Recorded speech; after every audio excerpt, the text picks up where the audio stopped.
Hi, Georgia. Thank you for joining me today. To kick things off, could you share a little bit more about who you are? I can try.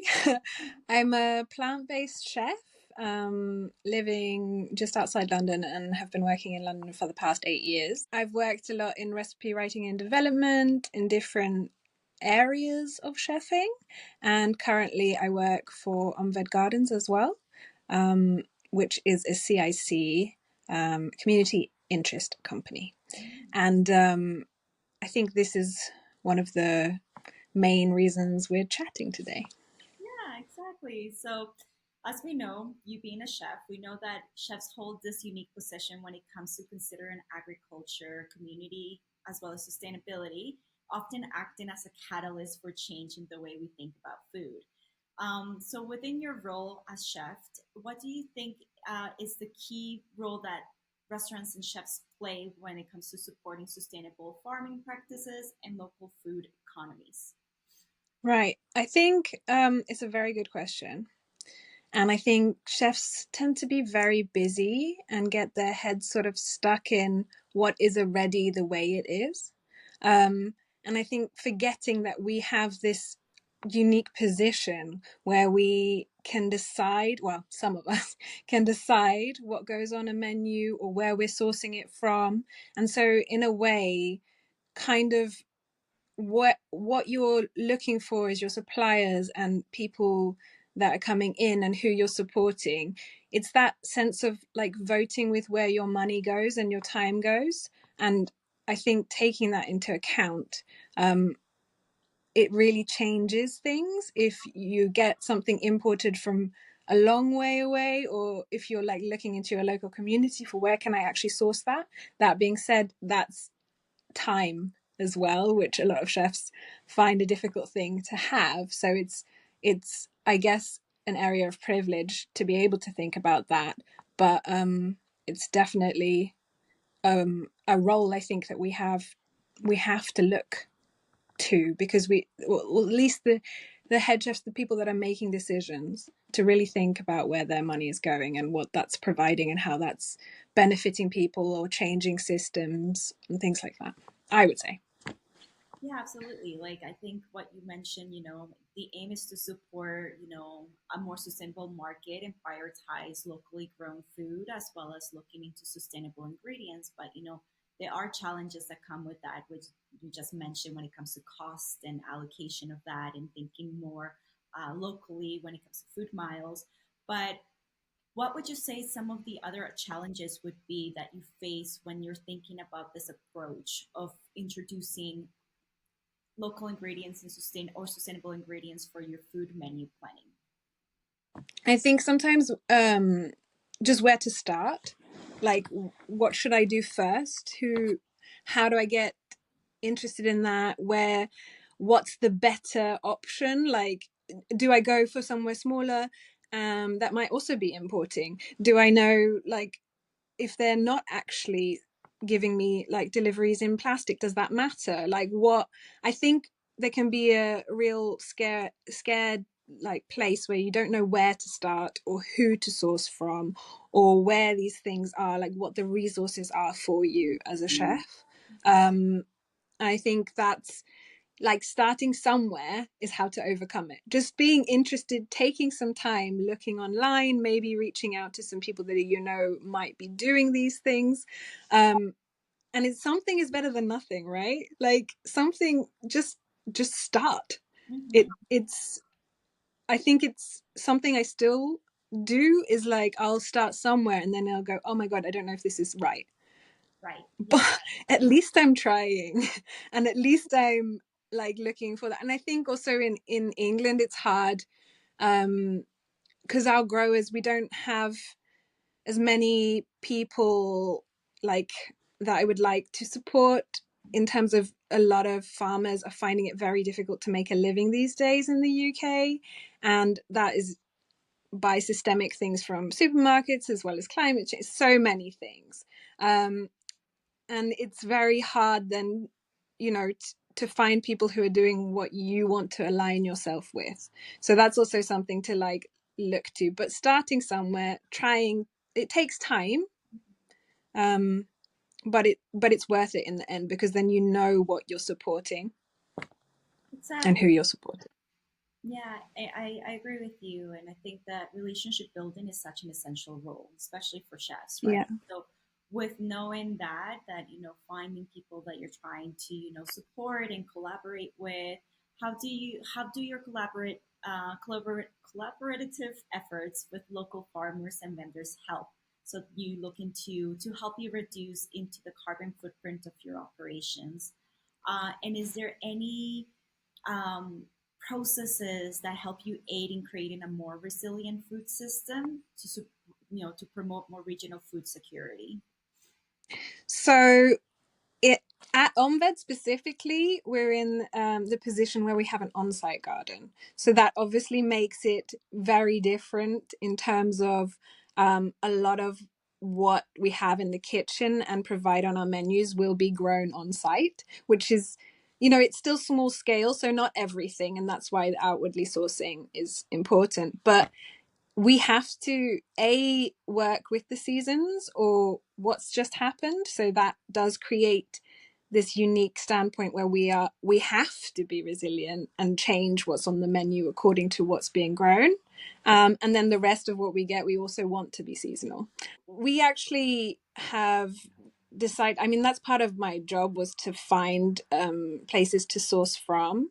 And I think that's part of building also relationships is very important, because through other chefs that I knew were doing things, I was able to ask questions. And I think people are scared as well to do that. Like, just ask someone, say, like, do you know this? And it's quite funny because often when something comes up in conversation, you hear it in multiple spaces. And then, just contact these places. So we use Shrub um, at the minute for most of our external sourcing.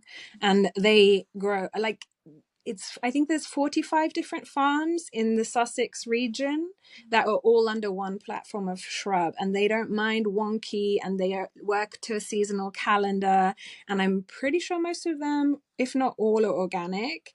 And you can do a small order or a bigger order, and I think quantities is really something to talk about as well, because that's very it's a very interesting topic in sustainability, because it also takes quite a lot of time to work out exact quantities. Mhm. um, and you need, if you're going to be sustainable like we are, you need to be able to either order a small quantity or a big quantity, and a lot of spaces or platforms won't allow a small quantity.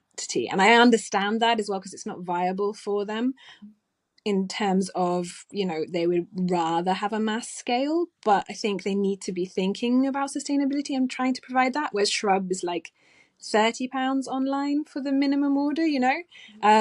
So you're talking about a small amount of something that's really good quality. So we're very lucky to have that as a source of one of the things, and that is just through asking and knowing people. And then another thing is that we sometimes also get surplus from other places, like outside spaces. Like recently I was asked if I wanted from another community garden some leftover tomatoes that they were going to throw or put in a compost. Would I like to do something in the kitchen with them? And I was like, yeah, I'll can those, I'll preserve those for next year. So I mean, it varies greatly for us, or someone might come in and bring something from home. It's a very unique kitchen. Does that kind of answer your Yeah, question? and I think You yeah, can. I think also you touched on something which I think, as in the event industry, that we have a challenge, or there's always opportunity for improvement, is always that quantity section of food, right? Mm, We're thinking yes. about food, especially for event planning. How do you work with clients to also not only educate them about, you know, seasonal produce and also thinking about quantity? Like, how do you put those processes in place to help with making those decisions? It's yeah, it's not always easy, and I think when we do our internal events, which is actually the OmVed kitchen itself, Mhm. um, we often are just very upfront with the way that we like to do things, and that it might take a bit more time, and that we don't like food waste. And luckily, we do have on-site composting, both hot and cold, in terms of we have a bokashi bin as well for any cooked food. So we do have some of these things already put into place just in thought. And I think we're even going to be doing more in the future for that. Yeah, I think just like it will take us extra time. This is what we would like, and then doing it internally. And then also sometimes we also ask staff to bring in Tupperware if we think for a specific event we won't be able to manage if there's too much, because it is always, oh, we want more, we would like just enough. Yeah. But you know how do you control that if you don't even know exact numbers? Where Yes. does it go?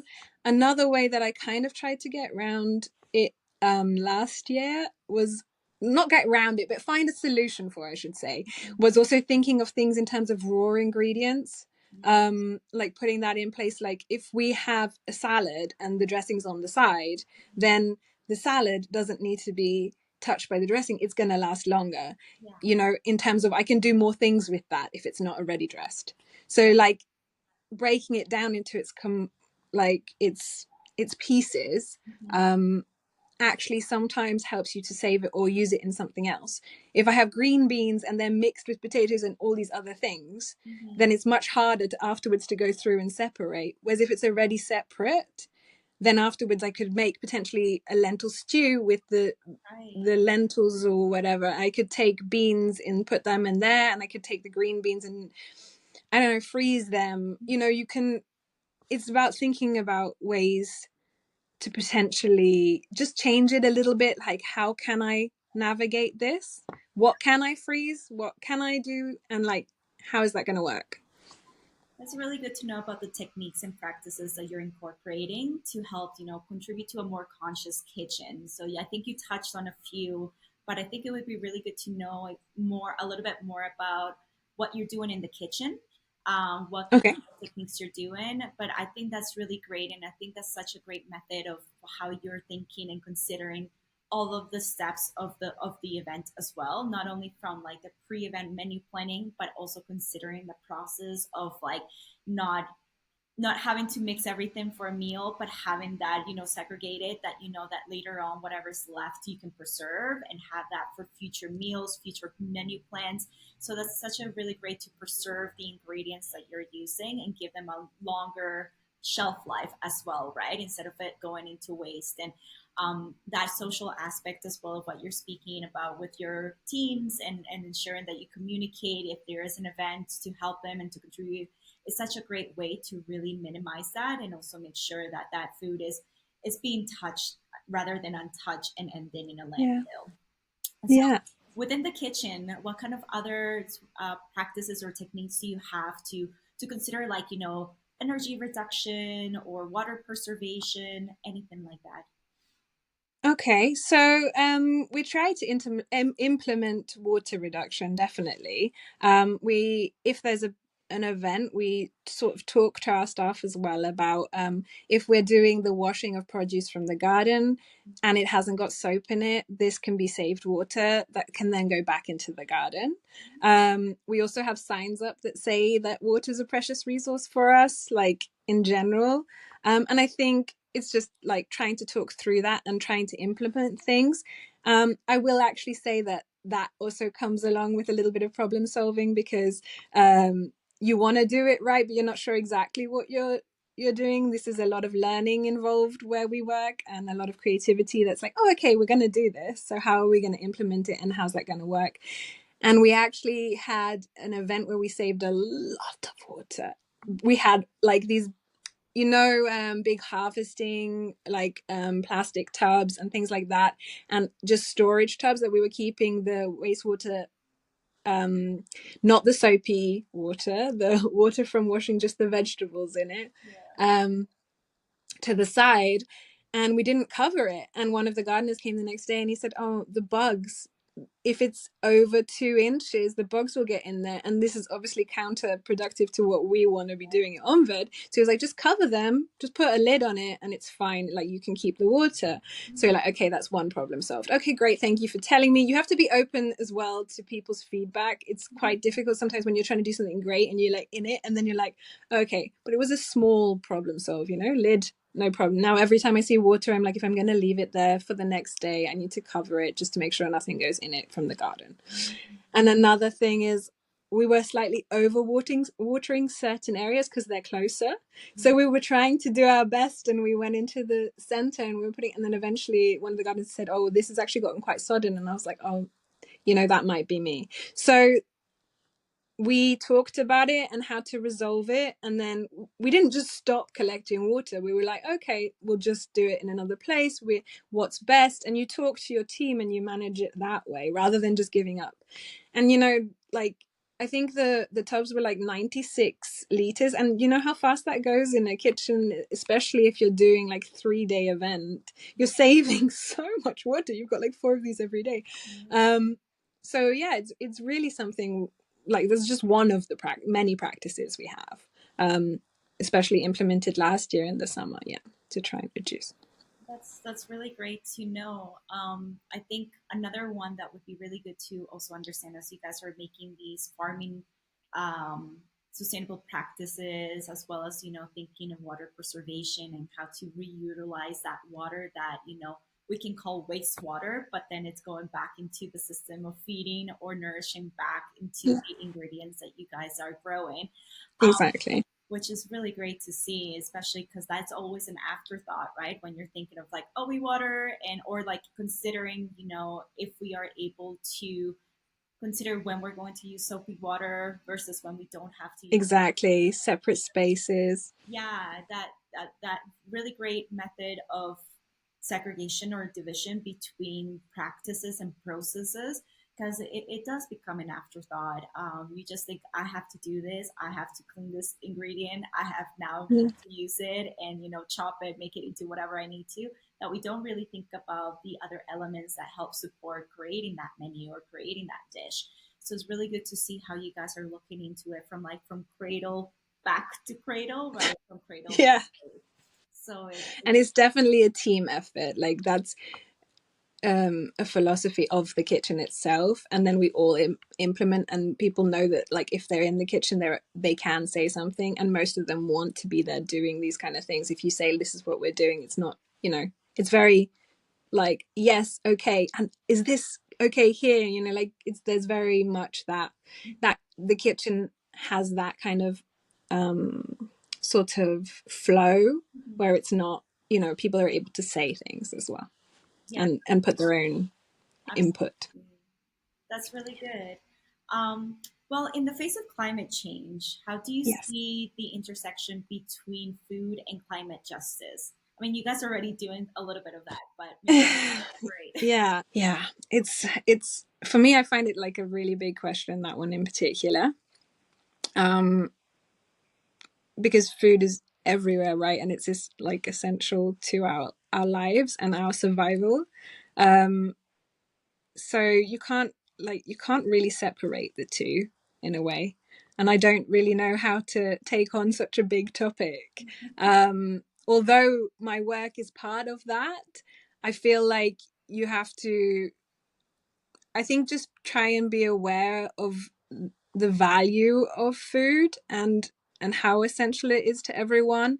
And then, I guess, looking at in the future, if the climate emergency, um or like how that progresses, and how we see the difference in our climates, and what that's going to do to food in certain areas for people that less well off than ourselves. um and just being, yeah, I think in a lot of these things is awareness of the topic, and try I would just say, try to look into it, try to understand that. Yeah, I find it a very big topic, and I don't, um But I think absolutely. yeah, it's, yeah, I think what like you mentioned, making these practices and conscious choices to not only educate or also have, um, your your must-haves versus your nice-to-haves when it comes to yeah, thinking about event planning or menu planning, and thinking that of like, what are your like key, no, we do not, these are principles, these are commitments, and we don't comply to different requests, but we comply to our own. I think that's a Yeah. really great way of showing how you guys, or you as a chef, stand for climate justice in Yeah. that way of considering those processes in place. I think that is such a great way to advocate for it, and understanding, like you mentioned, we do have opportunities that maybe other regions around the world may not have, Yeah. where food or water scarcity may be Exactly. more higher. So knowing that although we may have those resources that are so much more enriched for us, or much more tangible versus others that might not have that, is to appreciate them and to preserve them more.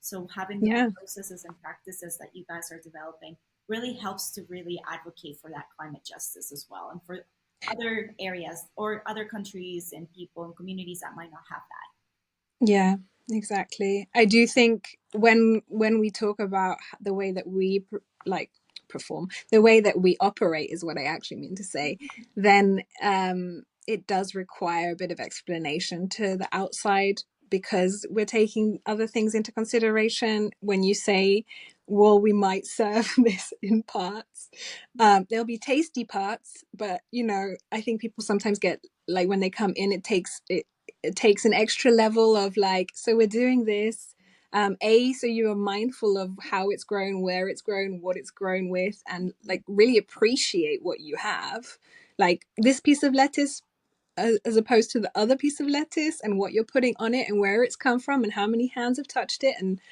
um it's quite a big thing for a lot of people in, like, in England where I work, that people are so used to having the accessibility to stuff. And I think just like asking them to take that is yeah, it's actually more difficult than you would think, because it takes people a little bit out of their comfort zone, and they're like, oh, okay. Yeah.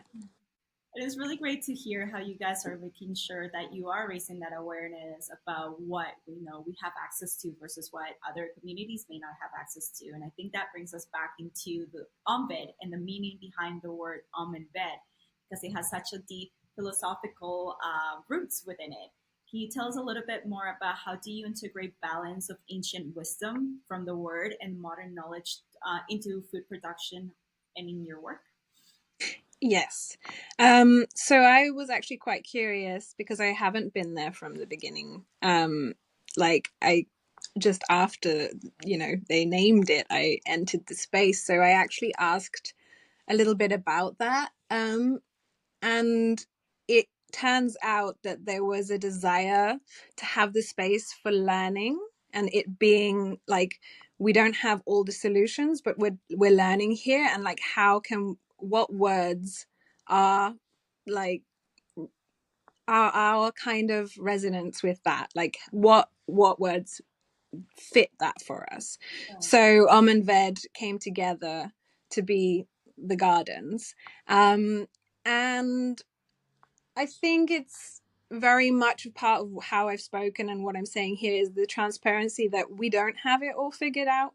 It is a very much a learning space, and the wisdom of the ancient ways being, like, food is ancient. We do a lot with preservation, which is ancient. It's not new. It's very old things. And I think some of it's like, obviously we have this modern twist on things, or things we have to follow more, but a lot of it's also going backwards, and saying, this needs to go back to the soil, there needs to be a full circle here, as you said, with the water. And we're all just, like, interested in how we can make that happen, how can we learn from it. And that's, yeah, it's like learning from and with nature, as well as, like, any new things that are coming up, like in terms of baking mats. You might think, oh, what do you mean? Like, okay, well, I'm not going to put, like, baking paper down there unless it's compostable. I'm going to use a silicone baking mat. Now, that is not going to have been around in ancient times. So, like, I think the distinction between that, like, I learning from and with nature, as well as using resources that mean that we don't have this single use that's so apparent in most kitchens, or like try not to, I would say, because once again, things come in sometimes in plastic. Things, you know, I'm human. I might do something a certain way, but I learn and I grow and I'm trying. And I think that's the whole thing in OmVed. We are all learning and growing and trying, and also actively caring and feel a responsibility towards these things. Right. No, no, that really makes sense, and it's such a proactive approach to really look into food and its origins, as well as the practices and processes of, creating your menus. And I think, as you touched on that, of like, learning and working together, maybe we can touch a little bit about community, because you guys Yeah. definitely have a lot about community engagement. So how do you perceive the community engaging with the initiatives at OmVed? And also, do you find people advocating for climate action or preservation within the community, as well as biodiversity? And do you also, I know it's three questions in one, but what Okay. goals does the community plan in the success of your programs that you might have? Yeah. Okay. So I think I'll answer the last one first because it's fresh. Um, I think the role that community has in that is it actually sometimes drives what we do or what we don't do in terms of our programming. Mhm. And a lot of the times it's also the community is actively involved. I know this is something that, like, community engagement, we would like to have more of and that we're actively pursuing more of. I think community is kind of this space of like local community, your community as a human, and then OmVed's community is that, like, just the people living around it. I would say no, it's people that want to engage with it. That's my personal view, and that might differ from team member to team member. But the people working with us and at OmVed often are not only what they do, like at OmVed. So we have artists and things that actively then try and engage their communities as well. We also have a volunteer group in the garden once a week.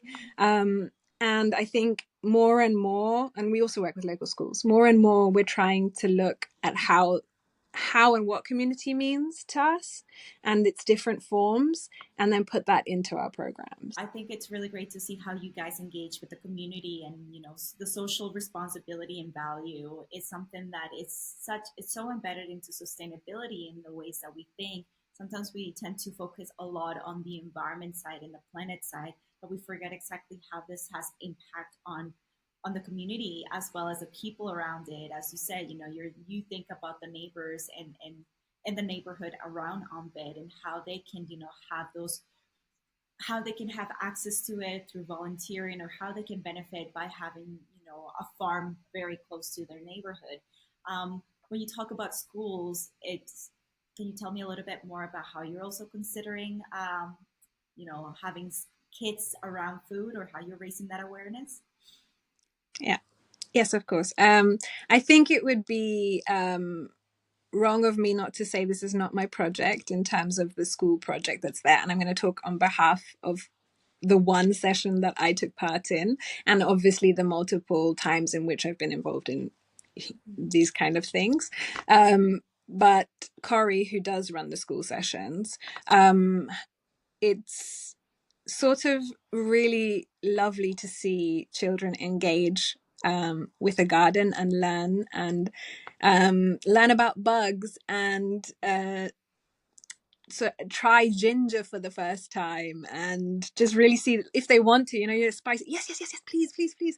And take on that part, like the garden is partly theirs, and they can come and experience it at different parts of the year and see the changes and kind of um learn with the nature of the garden and the people in it. And you know I think it's a unique space to come into because it has so many different things. We have like an ecologist that can show them a frog and get it for them to see, and a chef who can be like, hey, did you know there's still some apples on that tree there, would you like to go and see them? Or an artist who runs thing and can make a beautiful drawing of the garden and show them ways to color it, or just so many different opportunities within the garden to learn from nature, not necessarily from us, but like our aspects of what we do with nature.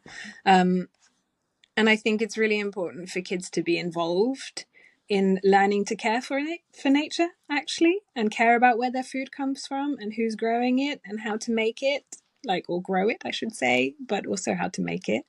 Um, and it's a big part, like, of the educational part of OmVed is trying to do these kind of things more, and hopefully we'll have more projects in the future around different age groups learning from our garden. That's so great. That's so great to see that there's initiatives and school programs to raise awareness, but also get them more hands on. It's Yeah, wonderful to see because yeah, we do have that. We tend to not have that connection to where our food is coming from. We just get it from a store. That's where we do, but we don't really know exactly the time, the consumption, how long does it take to nurture and care for a garden or to care for a certain type of vegetable to be able to make it to your stores and then to your table. So having that very close connection to it really helps us to really be mindful of the way that we preserve food, how we eat it, and the waste that comes from it. Um, definitely. so looking ahead, what innovations or changes do you see as essential for building a more climate conscious food system in the industry? Okay, all right. Well, then I also think you can't talk about that without talking about seasonality. Mm-hmm. Um, and being able to understand seasonality and creatively change things Mm-hmm. for seasonal produce. I think it's something that we've thought a lot about in OmVed Kitchen. It's something that Joe, who is the fermentation and head of the kitchen, um, has advocated for, like using ferments. I'm going to try and say that, like pickled magnolia, for instance, instead of ginger, because we have magnolia, we can pickle it. It has a floral but kind of tangy thing. That's the best example I have of, really going, okay, this tastes a bit like that. And we still want tasty food, right? We still want people to want to eat it. Mm-hmm. But how can we use what we have where we have it? And that is resilience, I think. Like saying, I can't access this thing. I can't, what am I going to do to still make something accessible, like in terms of people will understand how to use it, Yeah. um, and replace it, and Mm-hmm. then seasonal, and then also so you pick it when it's in season, but you can preserve its life Mm-hmm. by pickling it, and then using it in a dish that instead of ginger. Yeah, and I think that you touched on a really good uh, point there. And I think what when you talk about meat consumption as well as seasonality and ingredients is also thinking about moderation and also considering that locally sourced food also helps to reduce food miles that might come from food coming from somewhere else and producing it much more locally and thinking of that seasonality of preservation and what that can look like later on. I think those are, very ancient practices that have been Definitely. for many, many years of ways of how we can preserve and how we can continue to kind of expand that shelf life of our ingredients in different ways. And I think that sort of awareness is needed of understanding that although you might, meat does not mean that, thinking about the impact of it, but thinking more of a local farmer, maybe something that is Exactly. closer to home rather than something that might not be produced regionally that requires being shipped from somewhere in the world to be brought for the event. So that is something to think about of a mindful, climate conscious menu in its food system. Yeah, I would definitely say if most people in London knew the names of the people supplying them, that would at least be a start. If you know where it's coming from and you can like say, "Hey, Johnny, do you like what's happening with the trotters?" Yeah. It's a completely different conversation we're having, right? Um, but that's not where we're Yeah. at this moment in time. I'm not saying that's not everyone's not like that. I'm sure there are people out there who are. Yeah. I know people who are, and I know many chefs who are like that. Hmm. So yeah, it Exactly. does happen. And helping the supply chain or helping the community thrive as well. Local farmers and their ingredients and produce. It's so needed in that way. That takes it back, in my opinion, with like voting with your money. Are you Where are you putting the money? Do you know where it's going? Is it going to Tesco, or is it going to someone who's keeping, that that way of farming alive? Mm-hmm. Not that I'm saying that I never go to Tesco. I'm definitely not saying that. I'm just saying it's a thought process and knowing the difference and yeah, Exactly. deciding. Yeah, deciding. That's right. Well, Georgia, thank you so much for meeting You're with so me welcome. today. Thank you for allowing us to learn a little bit more about the mind of a chef and the mind of a chef in a much more climate conscious, sustainable way. Um, is there any last words you want to say or anything that you would like to end with? Yeah, I'd love to say, just think about it. Think about these questions. Where do you stand on it? I think everyone it's entitled to have a different viewpoint, but I think the thought process of just opening slightly to questions and thinking about how do I actually see that? Would I actually prefer to go to a farmer's market and know, where I'm buying stuff from? Do I have time for that? Do I have the finances to maybe make a different decision? Do I have the privilege to maybe make a different decision? And trying, it could be anything. I would just say try a little bit. Maybe start thinking about it, and even if you're a chef, definitely start thinking about it. you know for sure, just like reach out, talk to us, talk to anyone that you know. If you're interested, just Yeah, yeah, please try. Start somewhere. great. Thank you so much, Georgia. You're so welcome. Bye. Bye.